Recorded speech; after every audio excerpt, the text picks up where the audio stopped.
आपकी बात हुई है कभी राहुल गांधी से इस बात को लेकर के कांग्रेस का भविष्य बिहार में क्या है? क्योंकि हम देख रहे हैं पिछले कई चुनावों से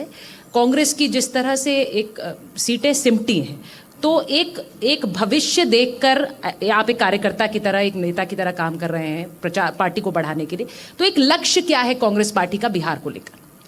देखिए, बिहार अन्य राज्यों की तरह ही एक राज्य है और देश का एक महत्वपूर्ण राज्य है। कांग्रेस पार्टी इस देश की राष्ट्रीय पार्टी है और अभी देश की विपक्ष की भूमिका निभा रही है। राहुल गांधी नेता प्रतिपक्ष हैं, तो स्वाभाविक रूप से एक विपक्ष के तौर पे जैसे हम अन्य राज्यों में काम करते हैं, बिहार भी हमारी प्राथमिकता में है। ऐसा कई बार महसूस होता है या महसूस कराया जाता है कि कांग्रेस पार्टी के लिए बिहार की प्राथमिक नहीं है, क्योंकि यहाँ हम अलायंस में चुनाव लड़ते हैं।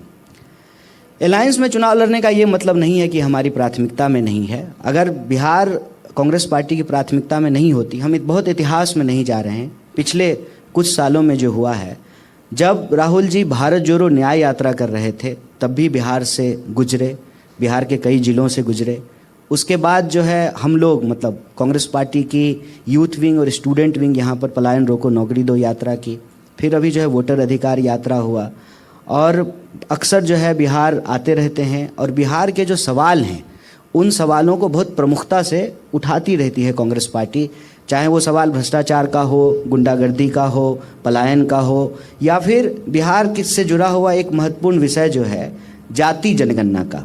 और बिहार में जब महागठबंधन की सरकार थी, नीतीश जी भी थे साथ में, और जाति सर्वे का काम हुआ और यह बात समझ में आई कि वह 50% का जो कैप है उस कैप को हटाने की आवश्यकता है। और बिहार में आज भी कई ऐसे समूह हैं, कई ऐसे सामाजिक समूह हैं, कई ऐसे जातीय समूह हैं जो संख्या में भले कम दिखते हों, लेकिन अगर आप उनको संवैधानिक कैटेगरी में डाल करके देखें तो उनकी संख्या बहुत बड़ी है। और जिस तरह से उनका सामाजिक, राजनीतिक और आर्थिक रिप्रेजेंटेशन होना चाहिए, उनका प्रतिनिधित्व होना चाहिए, वो प्रतिनिधित्व उनको नहीं मिल पा रहा है। तो इसीलिए सरकार की व्यवस्था में, सरकारी व्यवस्था में तो उनको स्थान दिया ही जाए, प्लस सरकार के सहयोग से जो क्षेत्र विकसित होते हैं, चाहे वो पीपीपी मॉडल पे हों या एमओयू साइन करके हों, वहाँ पर भी उनकी भागीदारी सुनिश्चित की जाए।